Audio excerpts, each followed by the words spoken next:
Pronto. Então, turma, a nossa aula de hoje, né, que nós vamos iniciar ela, trata-se da farmacologia do sistema renal. Quando nós pensamos na farmacologia do sistema renal, uma das principais classes de medicamentos que é estudada por ação sobre o sistema renal são os diuréticos.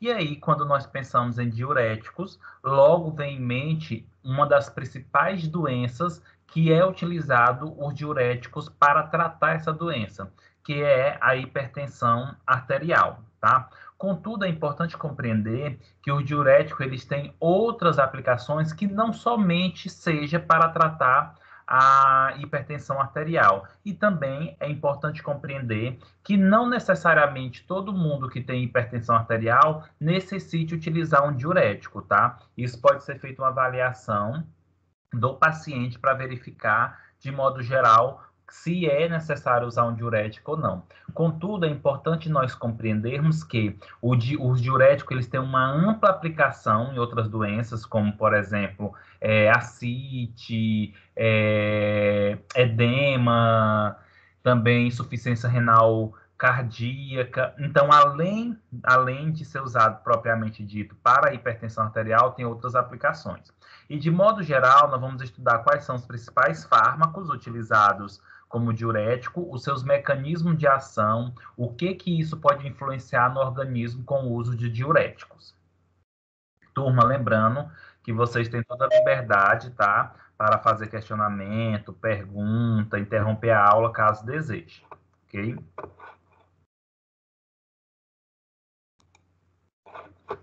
Então, se nós estamos falando, né, dos fármacos utilizados no sistema renal, nós estamos falando basicamente dos diuréticos. E o que são esses fármacos diuréticos? São medicamentos, turma, que têm o objetivo de aumentar o fluxo urinário. Então, quando eu falo aumentar o fluxo urinário, eu estou me referindo a fármacos que ajudam na produção de urina, então vai aumentar o volume de urina, de produção da urina, e, consequentemente, se tem mais urina, a bexiga ela fica cheia e isso dá um gatilho. Isso dispara o desejo de eliminar, de esvaziar a bexiga.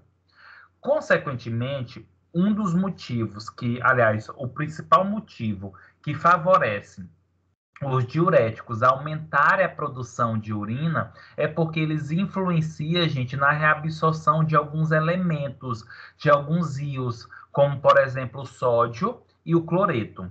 O que acontece? Né? Para ir já esclarecendo essa situação, até porque vai envolver mecanismo de ação. Turma, o sódio, né, que é o Na+, e o Cl, que é o cloreto, Cl-, que é o cloreto, eles são dois íons que eles são apaixonados pela água e a água é apaixonada por esses íons.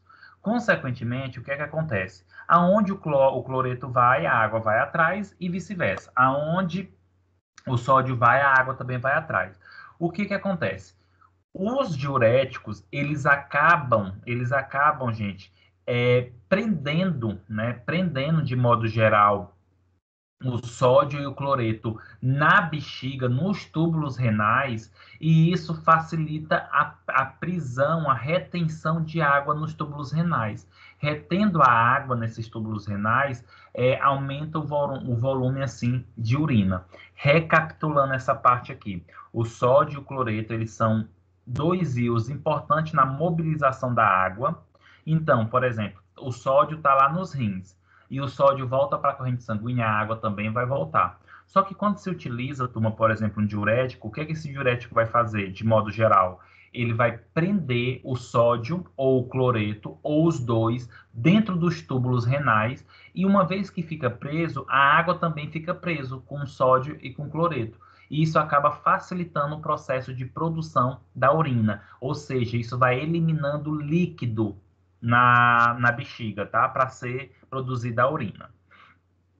Então, e isso, né, essa reabsorção de sódio, de cloreto, ou impedir essa reabsorção, ela pode acontecer em várias partes dos rins, que eu ainda vou mostrar para vocês, tá? Quais são os segmentos renais.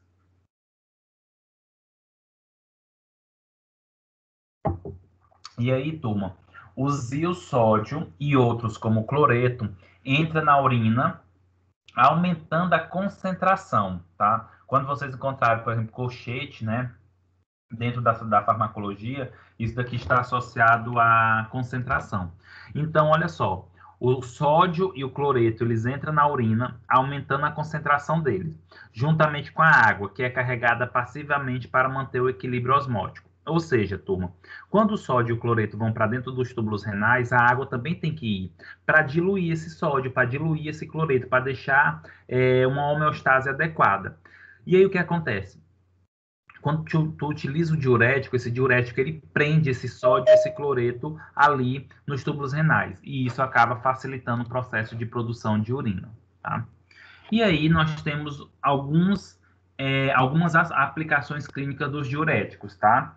A primeira, de modo geral, é o tratamento da retenção anormal de líquido, edema, tá? Então, muitos indivíduos, eles acabam tendo edema por essa retenção de líquido aí, e tem várias doenças associadas. Pode ser doenças associadas, por exemplo, fígado, problemas renais, problemas vasculares, pode levar a edema também, como pancada, inflamação, tá? Hormônio.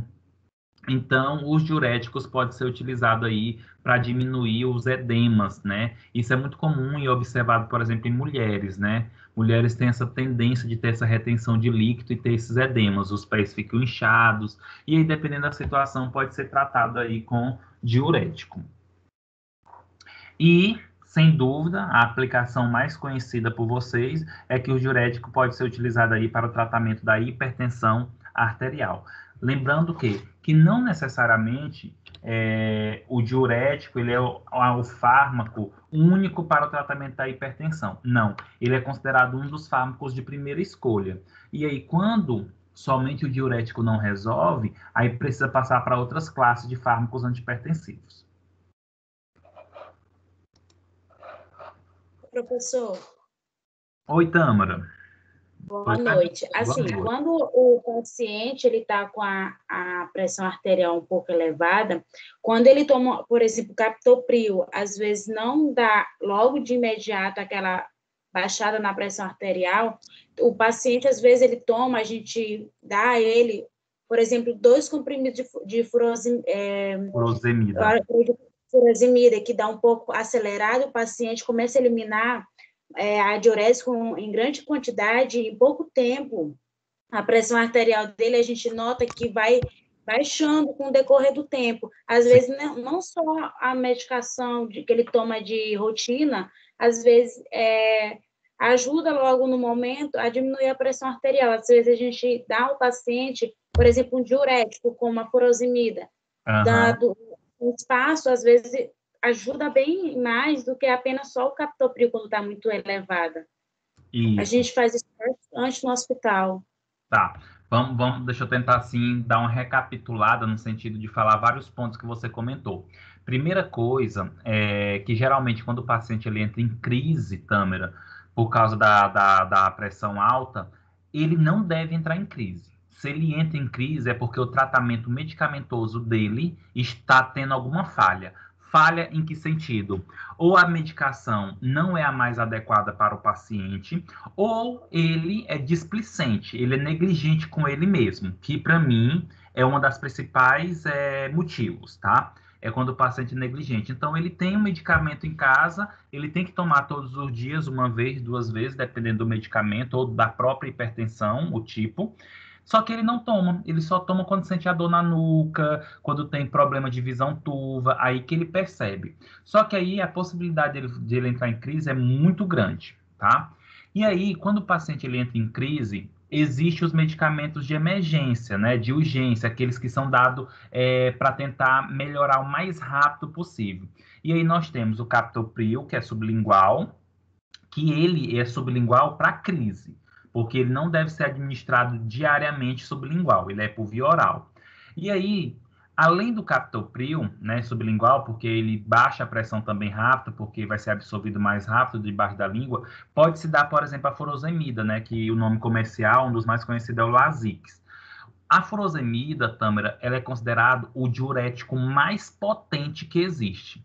Se nós pegarmos todos os diuréticos, a furosemida é o que mais causa diurese, é o que mais produz urina, né? É o que mais faz a pessoa produzir urina. E isso é importantíssimo, porque uma vez que a pessoa produz urina, que ela elimina essa urina, ela está diminuindo o volume de sangue, de líquido sanguíneo.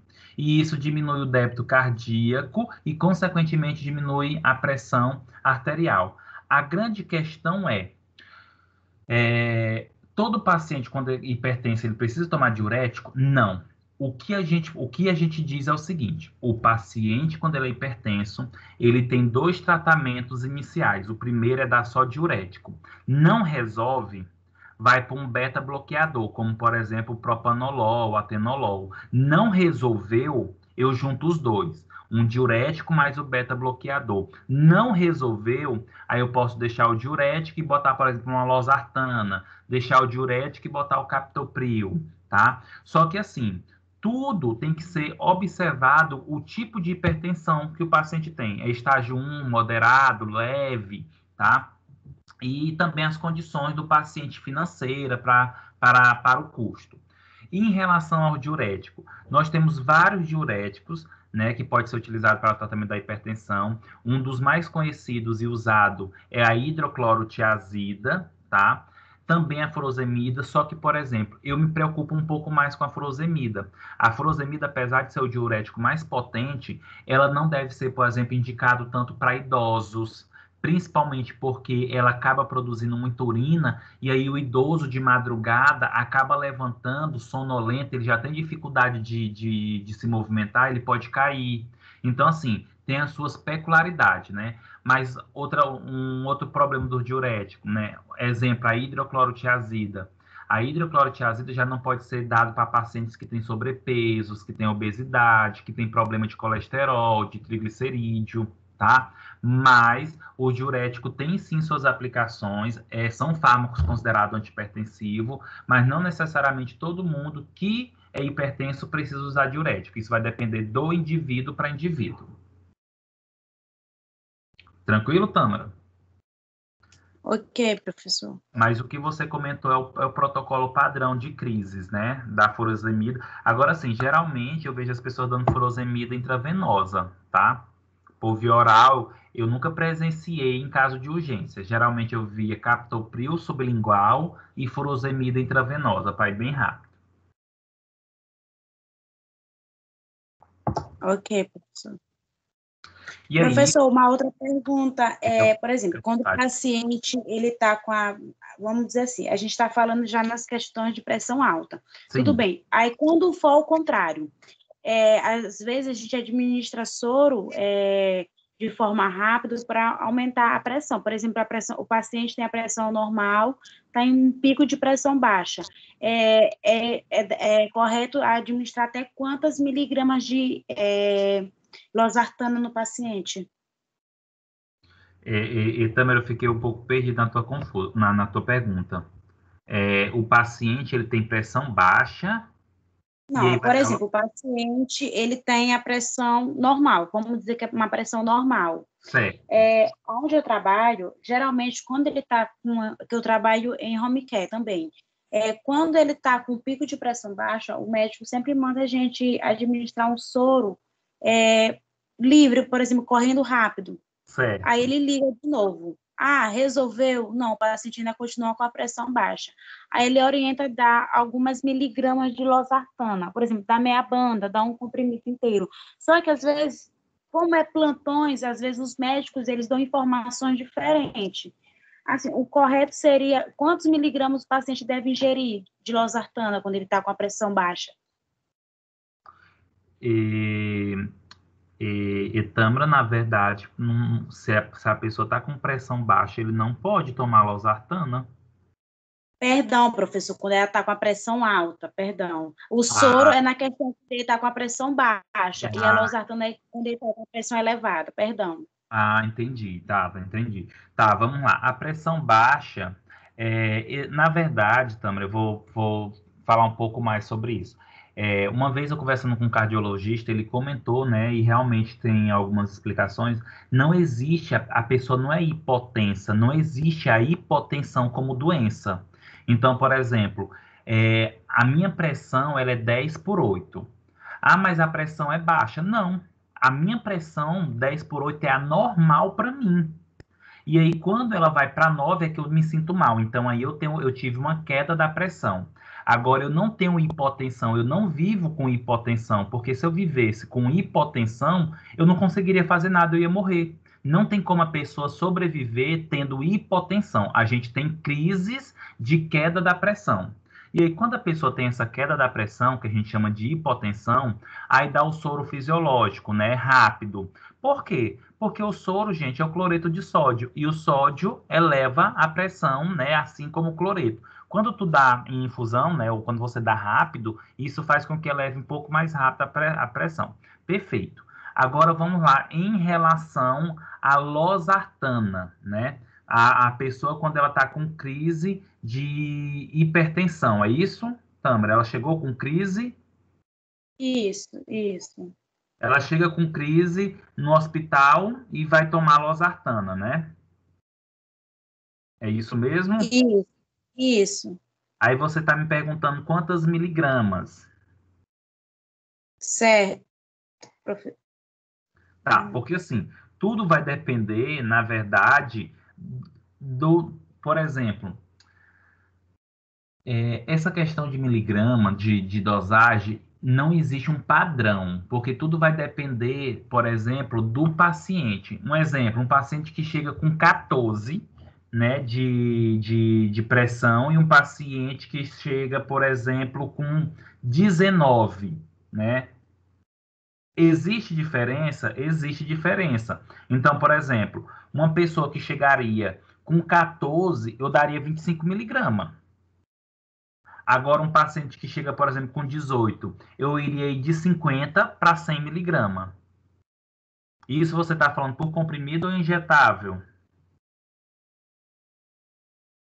Comprimido, professor. Tá. Então, assim, eu daria, dependendo do tipo da pressão que o indivíduo tem, tá? Ou seria 25 para um pico leve, ou então entre 50 a 100 para um pico maior, tá?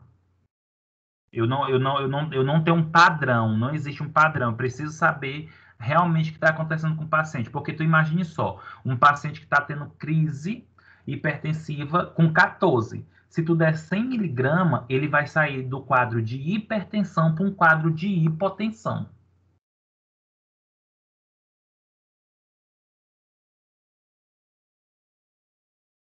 Ok? Ok, professor. Tá. Então, assim, antes de nós falarmos propriamente dito dos diuréticos, eu vou relembrar vocês, né, fazer uma visão geral aí dos diuréticos, aliás, da função renal ou dos rins, tá? Então, os rins, eles são órgãos excretores e reguladores. Então, quando a gente fala que é um órgão excretor, é porque visa excretar produtos que nós não precisamos mais, tá? E também reguladores. Em que sentido? Muitas vezes os rins ele elimina compostos não porque a gente não precisa daquele composto, mas porque ou a gente tem em excesso eles, ou a gente está com pouca baixa deles. E aí o que é que acontece? Por exemplo, um paciente que ele tem muito açúcar no sangue, os rins ele tem uma tendência de eliminar a glicose nessa urina para tentar regular, tá? Da mesma maneira, quando nós temos, por exemplo, uma baixa quantidade de magnésio, os rins ele tem um mecanismo de diminuir a eliminação desse magnésio, porque ele percebe que o nosso organismo tem pouco magnésio, tá? Resumindo, em outras palavras, os rins eliminam substâncias que nós não precisamos, tá? Que são tóxicas, toxinas, e também os rins ele consegue regular. Opa, tem muita substância dessa daqui que eu não vou usar mais, que eu não vou precisar, então vou eliminar. Ou eu tenho pouca substância e eu preciso, então não vou eliminar. Então os rins ele tem essa característica, tá?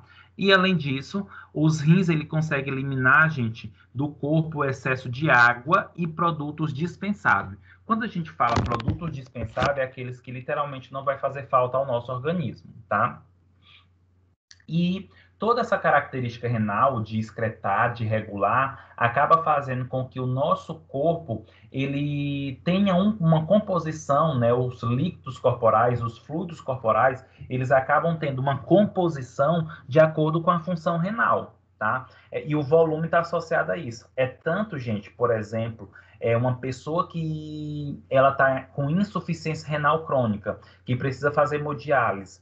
Gente, se ela não fizer de 2 em 2 dias, basicamente, ou um dia sim, um dia não, o sangue ele vai ficar cheio de toxina. O sangue vai ficar cheio de substâncias tóxicas ao organismo. Por quê? Porque é os rins, aliás, são os rins que são responsáveis por regular a quantidade de substâncias nos nossos líquidos corporais. E aí, ele é responsável por eliminar essas substâncias tóxicas. Se não funciona, os líquidos corporais vai estar cheio de substâncias tóxicas e isso pode levar a problemas como, por exemplo, falências múltiplas de órgãos. E os rins, ele executa várias funções. Gente, pense num órgão que é importantíssimo dentro desse contexto biológico, anatômico que nós temos, são os rins. É tanto que, eu não sei se vocês já ouviram falar de um poema, de um texto, na verdade, do Pedro Bial, que é chamado Filtro Solar. Quem tiver a oportunidade, por exemplo, depois de ler esse texto, Filtro Solar, lá eles falam, gente, bebam água, porque os rins é um órgão essencial, os rins é importantíssimo, a gente não consegue viver sem a função renal. Ah, mas e a pessoa que tem insuficiência cardíaca, a pessoa que tem insuficiência renal crônica não vive? Vive, mas ela tem um rim artificial, que é aquela máquina que tem todo dia, de 2 em 2 dias, ou um dia sim, um dia não, fazer a limpeza, tá? Ah, mas uma pessoa ela consegue sobreviver só com um rim? Consegue, a pessoa consegue viver só com um rim. O problema é que independente ou não, sempre vai ter uma sobrecarga nesse rim.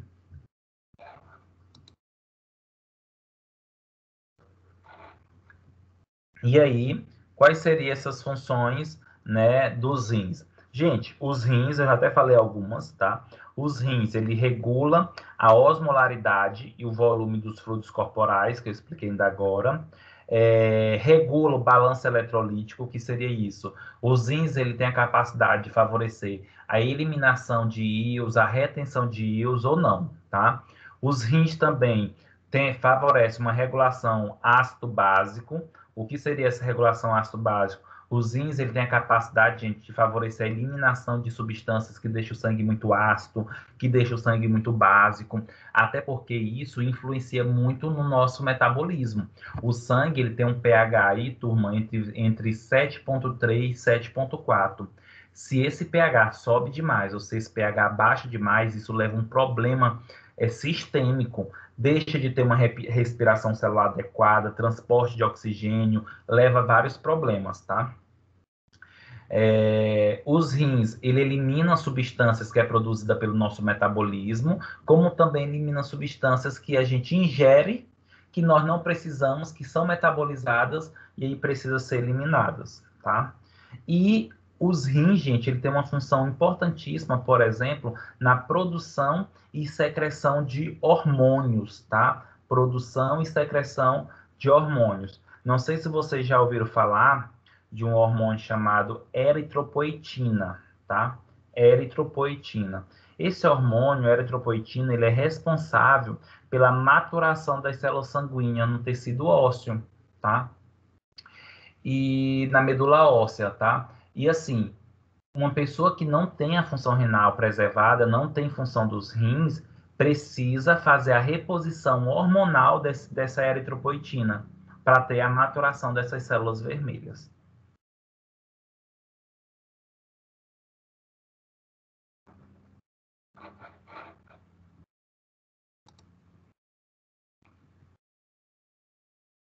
Só um minuto, turma.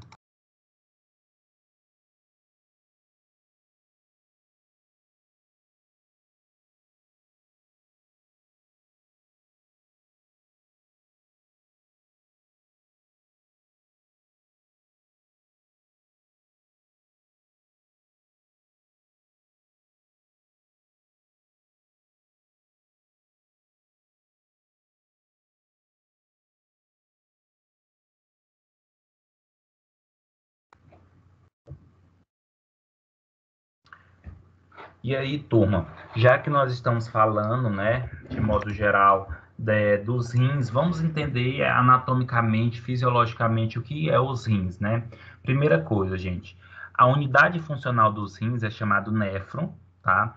Quando a gente fala unidade funcional do nosso corpo humano, quando a gente fala a unidade funcional do corpo humano, gente, são as células, tá? Então, quando a gente fala a unidade funcional dos rins, a gente dá o nome da célula renal de néfron, tá? Lembrando que um rim, ele tem aproximadamente 1,2 milhões de néfron, tá? A pessoa, dentro da sua normalidade, que tem 2 rins, então tem em torno de 2,4 milhões de néfron, tá? Perfeito. E esses rins, né, os rins, eles são constituídos, gente, de tubos, sendo que esses tubos, eles são ocos, e esses tubos são constituídos por camada de células simples, tá? Então, tu imagina aí um cano, né? A parte externa e interna, né, do cano seria as células, e a parte oca seria onde vai ter a passagem dos produtos que vão ser eliminados na bexiga, né, pela urina.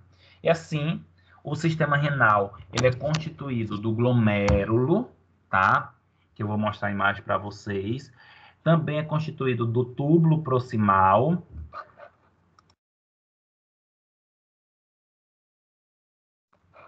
Sendo, turma, que é chamado de túbulo proximal porque é o túbulo mais próximo do glomérulo.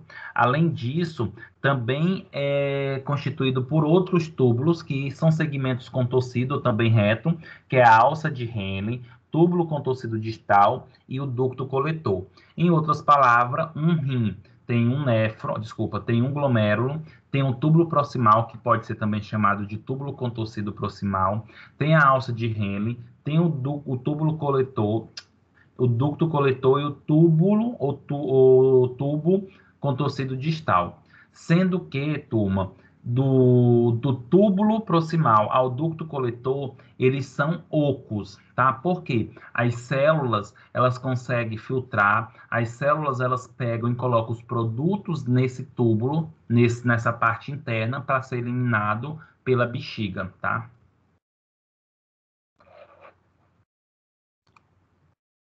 E aqui nós temos uma imagem esquemática de um rim, como se tivesse um corte aí na horizontal.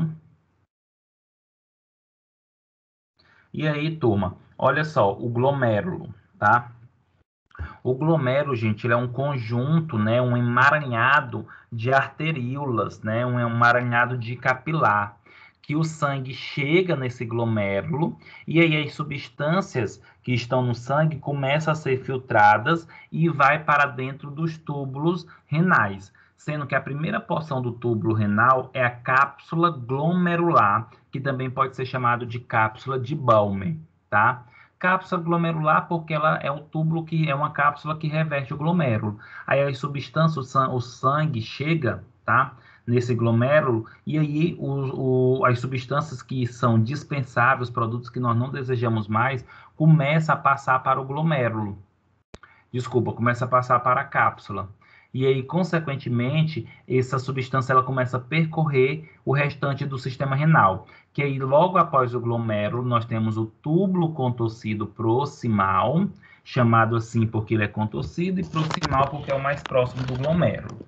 Logo após o Logo após o túbulo proximal, nós temos a alça de Henle. A alça de Henle, gente, é a porção mais fina desses túbulos, tá? Na parte inferior da tela, tá? É a parte mais fina, a alça de Henle. E aí tem a alça de Henle descendente, aqui do lado esquerdo que desce, e tem a alça de Henle ascendente, que é a parte da direita que sobe.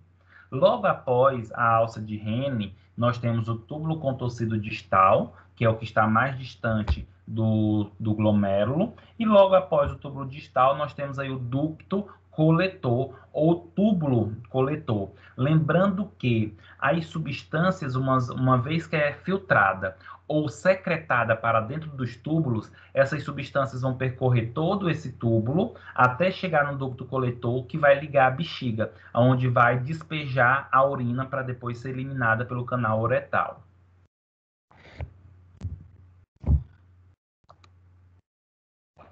Turma, só pegar uma água aqui.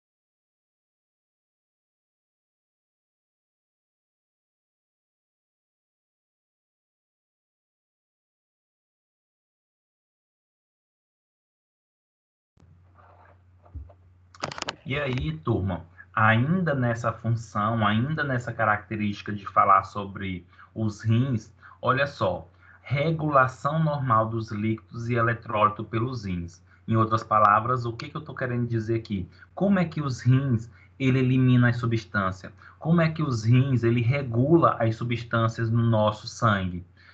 Então, aproximadamente 20% do plasma sanguíneo que chega aos rins são filtrados dos capilares glomerulares para o interior das cápsulas de Bowman.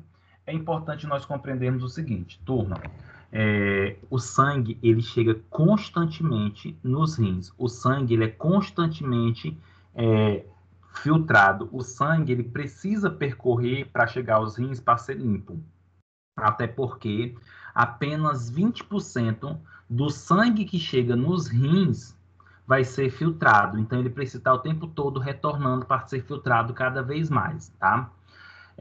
E aí, o que acontece? Quando o sangue chega pelo glomérulo, que foi aquilo que eu mostrei, aquela imagem esquemática que eu mostrei anteriormente, quando o sangue chega no glomérulo, as substâncias que não precisam-se mais, uma parte dela começa a entrar nos túbulos.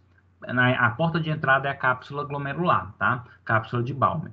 E aí ela começa a entrar as substâncias no túbulo para ser eliminada, tá? Ou seja, olha o que acontece. No filtrado, né? Quando a gente fala no filtrado, é nessa quantidade de sangue que foi filtrado, ou seja, que foi passado para dentro dos túbulos.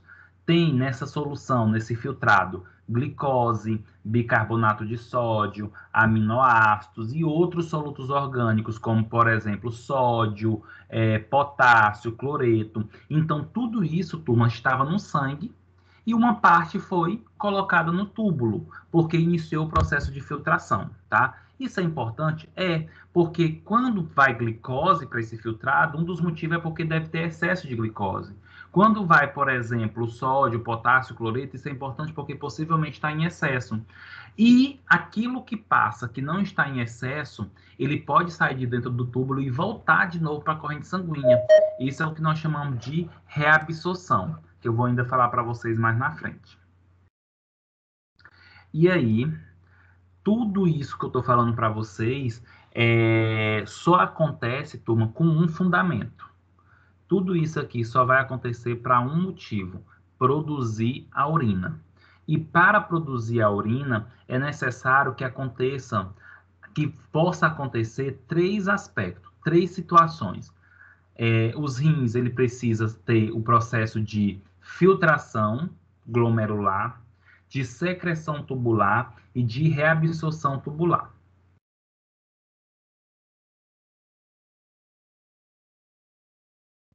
O que seria isso, em outras palavras, né?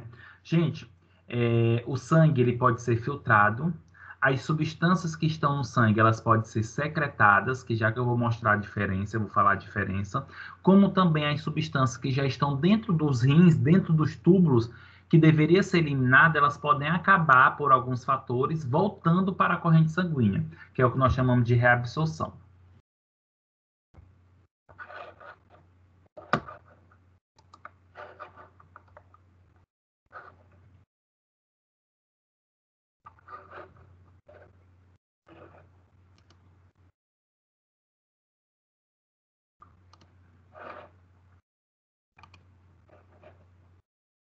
Só um momento, turma.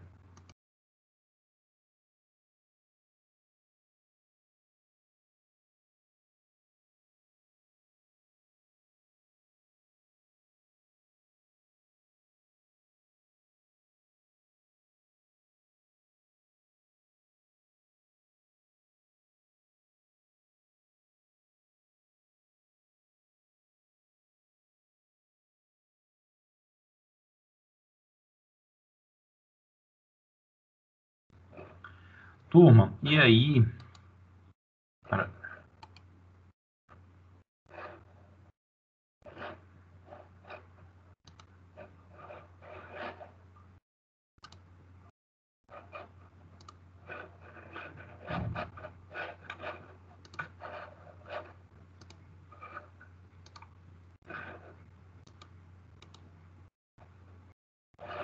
E aí, turma, nesse sentido, eu vou mostrar para vocês parte por parte desses três processos.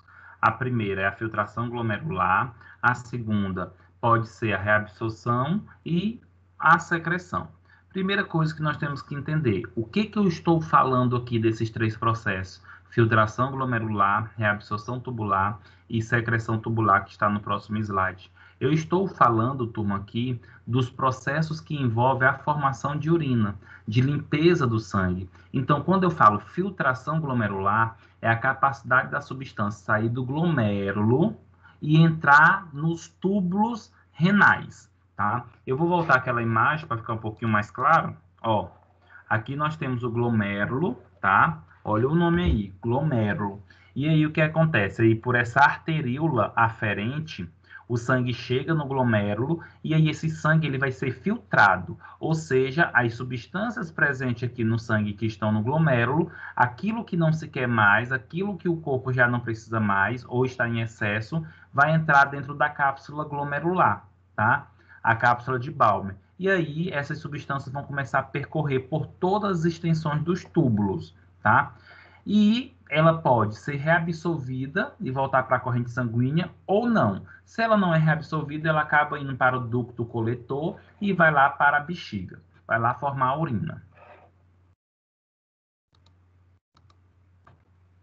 Então, a primeira etapa, que é a filtração glomerular, gente, o sangue arterial entra no glomérulo, né, pela arteríola aferente e força a saída de água, eletrólitos e outros solutos para a cápsula de Balmer. Ou seja, quando o sangue ele chega no glomérulo, as substâncias presentes aí acabam, uma parte delas entrando na cápsula de Balmer, ou seja, no início do túbulo renal. No líquido, contém os mesmos componentes do sangue, gorduras, proteínas, certas células sanguíneas. Então, isso significa o quê? Que quando ocorre o processo de filtração, existem os elementos que estarão no filtrado, são elementos que estavam no sangue, tá? E aí, turma, após a filtração, ou seja, após a substância, tá? Após as substâncias estarem dentro do túbulo, elas podem voltar para a corrente sanguínea, que é o que nós chamamos de reabsorção tubular, ou não, tá? E o que seria essa reabsorção tubular? Refere-se ao movimento de substância do filtrado glomerular para o sangue. Ou seja, a substância entrou nos túbulos renais, deveria percorrer por todo esse túbulo para ir para a bexiga, mas por algum fator ela acabou voltando para a corrente sanguínea, tá? Que é nesse momento aqui, turma, que o diurético eles vão agir bem adequado, tá? No nosso primeiro slide que eu expliquei, tinha dizendo assim, os diuréticos, eles inibem a reabsorção dos eletrólitos. Então, significa o quê? Que os diuréticos, gente, as principais funções dele, né, a principal maneira que ele age para ele se tornar um diurético é bloqueando a volta de sódio e cloreto para o sangue. Porque uma vez que o sódio e o cloreto não voltam para o sangue, eles ficam presos dentro do túbulo e a água fica presa. Ficando a água presa, o sódio e o cloreto preso, vai formar muita urina, diminui o volume de sangue, diminuindo o volume de sangue, diminui o débito cardíaco, diminuindo o débito cardíaco, diminui a pressão arterial.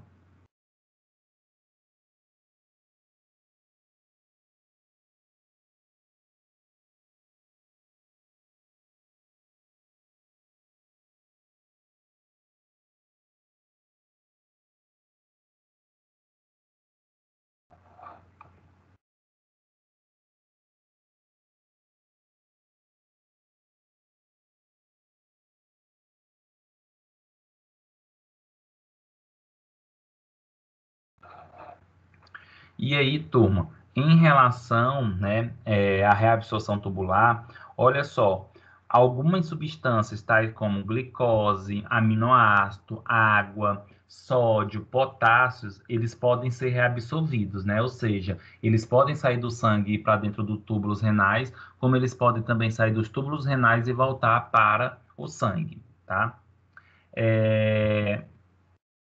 O nosso corpo, né, ele também produz, por exemplo, o hormônio antidiurético, que é chamado ADH ou vasopressina, tá? ADH ou vasopressina, sendo que esses hormônios, o que que acontece? Sendo que esses hormônios, ou antidiurético ou vasopressina, eles podem favorecer também a reabsorção de substâncias, tá? Gente, o próprio nome está dizendo hormônio antidiurético, que é o ADH, tá? Ou vasopressina. O que é esse hormônio antidiurético? O hormônio antidiurético, ele é produzido para impedir a eliminação de líquido, para impedir a perda de líquido. Por exemplo, a pessoa está desidratada, tá? Se uma pessoa estiver desidratada, o correto, gente, é que ela não elimine muito líquido, não urine muito, porque ela está desidratada, tá? Então, o corpo ele percebe e aí produz esse hormônio antidiurético, o ADH, tá? Geralmente ele tem ação ali no túbulo distal. Outro hormônio que está associado a esse processo de reabsorção, gente, é a aldosterona. A aldosterona ela é produzida pela glândula suprarrenal, pela região ali do córtex. E a aldosterona ela tem uma função muito importante. A aldosterona ela facilita a reabsorção de sódio. Então, quando a aldosterona ela está ativa, está produzindo, ela acaba favorecendo com que o sódio seja reabsorvido. Se o sódio é reabsorvido, a água também vai para o sangue. E isso acaba aumentando o volume de sangue, acaba aumentando o batimento cardíaco e acaba aumentando a pressão alta, tá? Inclusive, gente, isso não é ruim. Isso é ruim para um paciente que é hipertenso, tá? Mas, inclusive, existem fármacos que eles são considerados bloqueadores da aldosterona, para impedir com que a aldosterona facilite a reabsorção do sódio.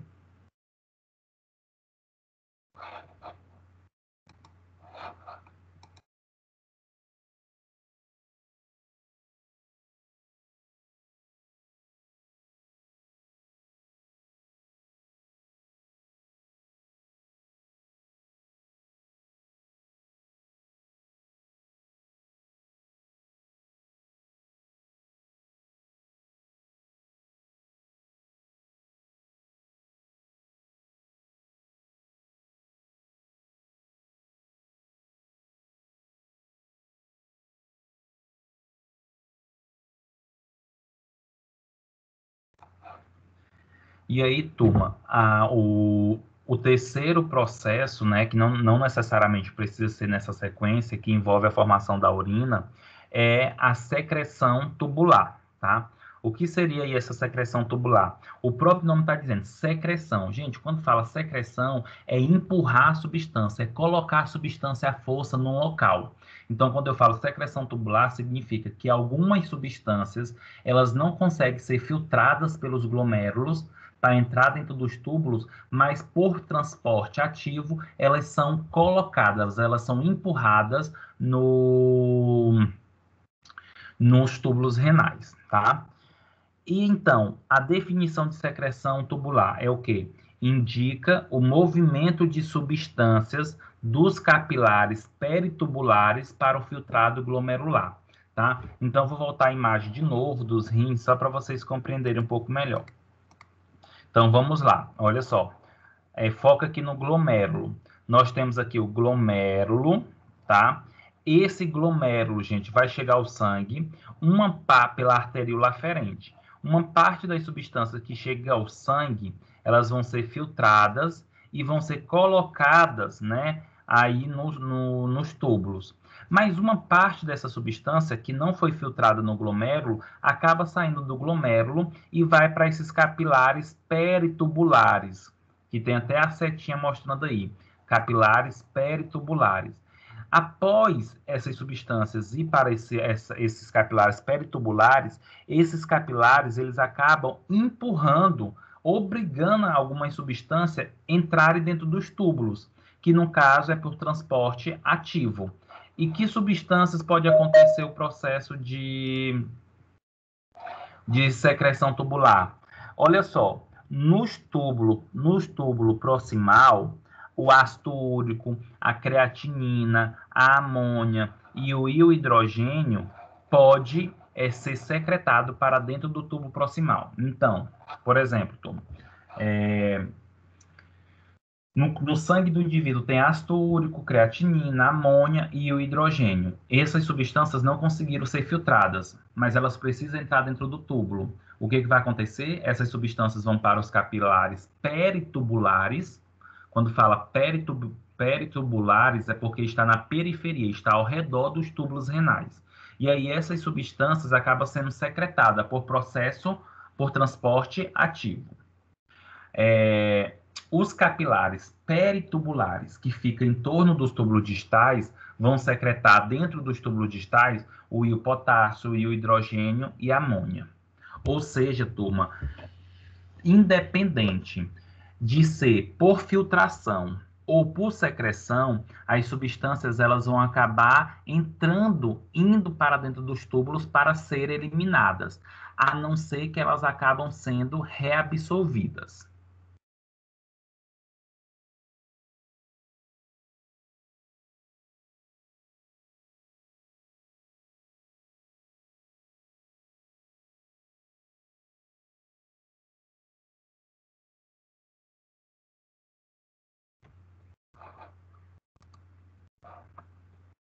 Turma, tranquilo até agora?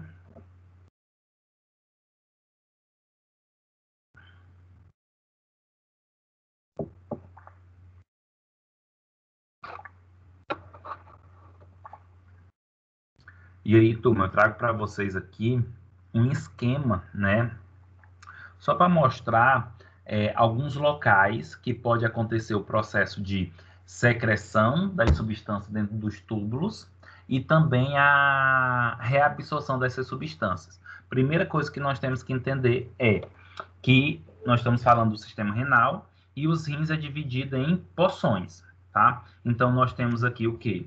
Nós temos o glomérulo, nós temos a cápsula de Balmer ou cápsula glomerular, nós temos o túbulo proximal, nós temos a alça de Henle, nós temos o túbulo contorcido distal e nós temos os túbulos e ductos coletores, tá?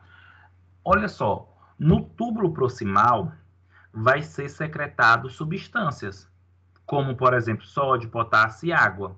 E no próprio túbulo proximal pode ser reabsorvido glicose, aminoácidos, sódio, potássio, água. Na alça de Henle, só é reabsorvida as substâncias como sódio, potássio e cloreto. No túbulo contorcido distal, também ocorre o processo de reabsorção de cloreto e sódio. Enquanto que no túbulo e ducto coletor são secretados tanto o potássio como o hidrogênio, mas pode ser reabsorvido o sódio e a água, certo? Isso daqui, gente, é uma imagem esquemática só para vocês compreenderem em que porções dos rins pode ter a secreção, como também pode ter a reabsorção. Fazendo um parêntese, é importante vocês lembrarem, um paciente que é hipertenso, não é bom ter reabsorção de sódio nem cloreto, porque toda vez que tem reabsorção de sódio e cloreto, vai também reabsorver a água. E se isso for para o sangue, vai aumentar o volume sanguíneo e, consequentemente, vai ter elevação da pressão arterial.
Turma, função renal nas doenças, tá? Estados edematosos e estados não edematosos. Em relação ao estado edematoso, o próprio nome está dizendo, edema. Então, existem algumas doenças, gente, que acaba favorecendo com que o indivíduo tenha retenção de líquido. Isso porque algumas acabam favorecendo com que seja reabsorvido o cloreto de sódio. E lembra, uma vez que é reabsorvido o cloreto de sódio, turma, acaba carregando a água consigo. E isso favorece a elevação do sangue, do líquido sanguíneo, e quando se tem muito sangue, muito volume sanguíneo, isso acaba fazendo com que tenha um extravasamento desse líquido para o interstício, e isso leva ao edema, isso leva ao inchaço, tá? E quais são as doenças que podem favorecer a formação de edema, retenção de líquido? A insuficiência cardíaca, o edema pré-menstrual, por isso que vocês podem observar que as mulheres geralmente se reclamam antes do período menstrual de se estar sentindo inchada, na ascite hepática, na síndrome nefrótica.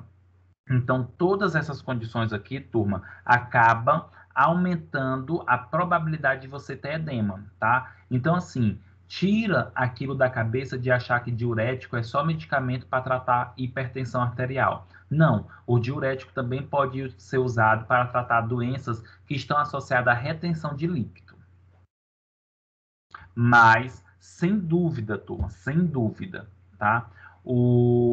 A principal aplicação do diurético é nas doenças de estados não edematosos, ou seja, o uso de diurético que não tem a ver com edema. Exemplo, na hipertensão, na hipercalcemia, no diabetes insípido, tá? Então, gente, os diuréticos também apresentam amplo uso no tratamento de doenças não edematosas, tá? Como assim? Não está associada à formação de edema. Exemplo, hipertensão. Não necessariamente a pessoa que tem hipertensão ela vai ter retenção de líquido, tá? Mas precisa dar o diurético, porque isso diminui o volume de sangue, diminuindo o débito cardíaco, que diminui a pressão arterial.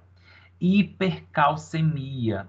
Esse termo aí, hipercalcemia, significa aumento do cálcio no sangue, tá? Aumento do cálcio no sangue. Gente, o excesso de cálcio no sangue pode levar a cálculos renais, cálculos vesiculares. Então, é importante usar diurético, porque tem alguns diuréticos que favorecem essa eliminação de cálcio, tá? E o diabetes insípido, lembrando que quando a gente fala em diabetes insípido, eu estou me referindo a uma condição da elevação da elevação como posso dizer, gente? Da elevação da glicose, mas sem uma causa bem definida, tá? E aí, nesse sentido, o que acontece? Se por acaso, tá? Se por acaso o indivíduo ele tem um diabetes insípido, que é o excesso de açúcar sem uma causa definida, o diurético pode ajudar na eliminação desse açúcar e tentar regularizar ou tentar minimizar esse excesso de açúcar. Lembrando que o diurético não vai tratar o diabetes, tá, turma? Ele só melhora a condição.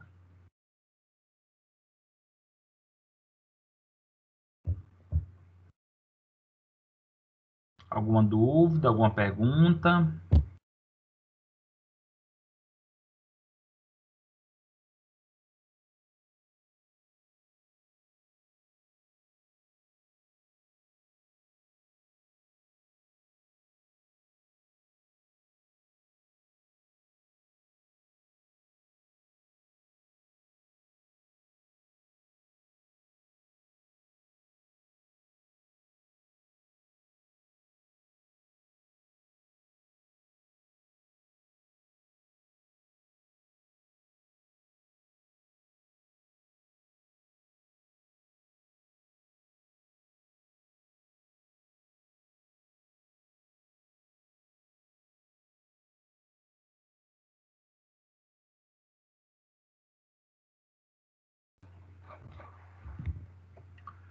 Turma, e aí, nesse sentido, né, nós temos 5 classes farmacológicas de diuréticos, né? Ou cinco classes de diuréticos. Nós temos os diuréticos tiazídicos e correlatos, nós temos os diuréticos de alça ou potentes, e nós temos os diuréticos poupadores de potássio, os inibidores da anidrase carbônica e os diuréticos osmóticos, tá? E dentro dessas classes, nós temos aí os fármacos que são considerados diuréticos. Então, por exemplo, diuréticos tiazídicos e correlato.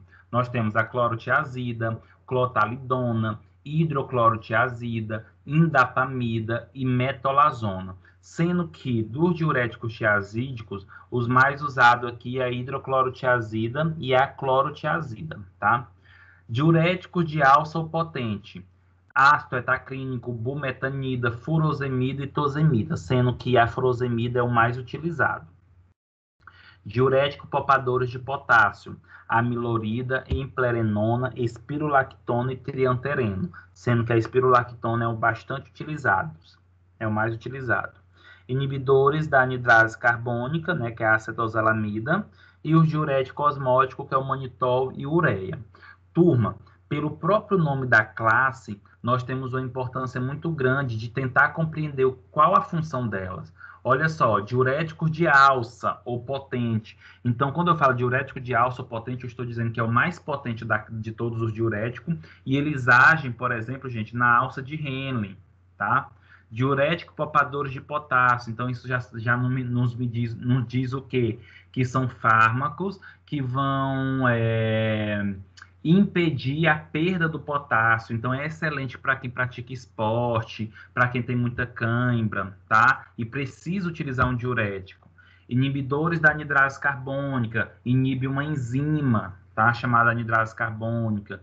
Diurético osmótico, está associado à osmolaridade. Então, pelo nome da classe do diurético, a gente pode fazer uma analogia ao certo do que se refere esses fármacos.